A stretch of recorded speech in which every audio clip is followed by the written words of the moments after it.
The Democratic Party's ongoing anti-Russian hysteria reached a new level of absurdity recently, and their rhetoric has now become so extreme that it borders on lunacy. And that's not hyperbole. So this all originated when they claimed that Russia's alleged hacking into the emails of John Podesta and the DNC was tantamount to a Russian election hacking. Now, they didn't claim that Russia hacked into the voting booths, but they wanted to plant that seed so maybe you would think it by saying Russian election hacking. Now, the media went along with this narrative and worked in tandem with the Democratic Party establishment to promote this idea because anti-Russian sensationalism is giving them a huge ratings boost, which is why people like Rachel Maddow have gone so far as to literally imply that Bernie Sanders supporters only disliked Hillary Clinton because of Vladimir Putin's disinformation campaign. And just like McCarthyists do, they have attacked any and everyone who didn't go along with this narrative.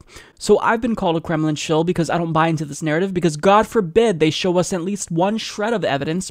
And of course, you know, the fact that John McCain and Lindsey Graham are on board but progressives aren't, well, that just shows how unreasonable progressives are being, according to them. I wonder why two of the biggest warmongers in the country, John McCain and Lindsey Graham, would go along with this narrative. It couldn't possibly be that their defense contractor donors would stand to gain something from a new Cold War or potentially a new hot war with Russia, right? I mean, they use the two biggest warmongers in the country to legitimize their claims. Well, if Republicans are on board, then certainly progressives better be on board with this story. No, we see through the bullshit, and we're watching the realignment of the Democratic Party and neoconservatives happen before our very eyes. Now, the problem with all of this is they've now gotten so crazy that they are attracting the worst of the worst in terms of what humanity has to offer. Now, to give you an example of this is what war criminal Dick Cheney, who should be in prison right now, had to say about this. The fact that he took his capabilities in the cyber area and used it to try to influence our election. There was a very serious effort made by Mr. Putin and his government, his organization, to interfere in major ways with our basic fundamental democratic processes. In some quarters, that would be considered an act of war.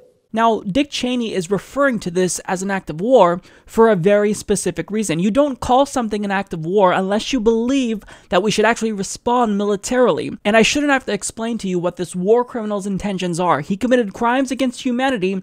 He profits off of death and destruction. But can you guess who is now agreeing with Dick Cheney? The Democratic Party establishment. I've never agreed with Dick Cheney my entire life. But when he said this was an act of war, I have to agree with the former vice president. It was an act of war. Now, if you think that Donna Brazile is the only Democrat that is aligning with Dick Cheney, it's not the case, unfortunately. So The Hill explains Democratic lawmakers are publicly calling out Russia for engaging in war by meddling in the U.S. presidential election. Representative Bonnie Watson Coleman most recently accused Russia of engaging in warfare.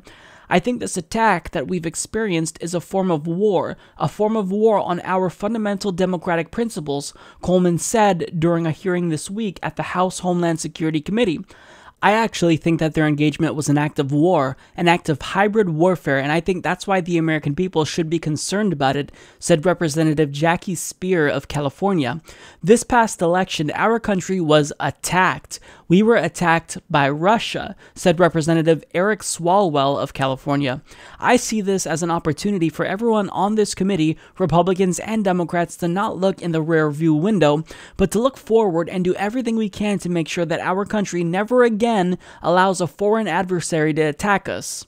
Senator Ben Cardin, the Senate Foreign Relations Committee's ranking member, has similarly described the election meddling as an attack and likened it to the United States' political Pearl Harbor. You don't resort to this type of alarmist rhetoric unless you want to legitimize military action against Russia. It's very clear what they're doing. The question is, why they're doing this. Now, it's hard to say, but we know that the Democratic Party doesn't have a message of their own, and typically, if a party doesn't have anything to offer the American people, well, what they can do to attract voters is create a common enemy.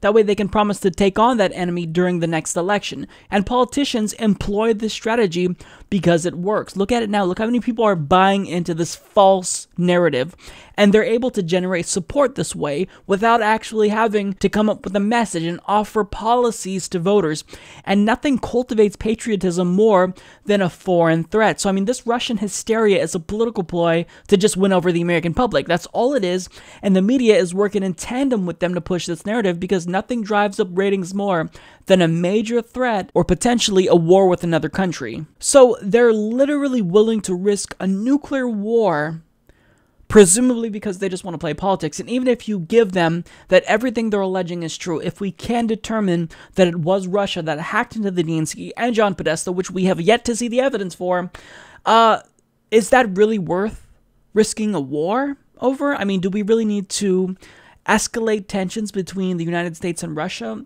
over emails that should have been public in the first place? This is unacceptable. The Democratic Party is so lost. Rather than reaching out to voters with a policy that would change their lives, raising the minimum wage, a single-payer healthcare, they're choosing to do this.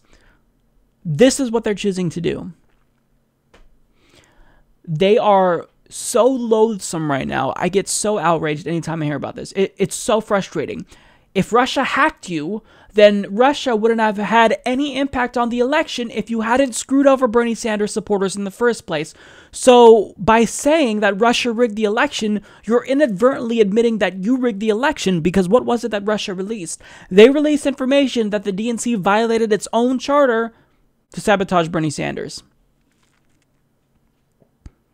You should be ashamed of yourselves. Anyone who claims this is an act of war is an idiot. They're a bad person because what they want is for this to be a real war. They wish it were an act of war so that way they could take action against Russia. So I wouldn't be surprised if they started to egg on Donald Trump to actually take military action against Russia. The Democratic Party is insane. They are the new neoconservatives. They are absolutely insane. This is lunacy. Support this podcast by joining the independent progressive media revolution today at humanistreport.com.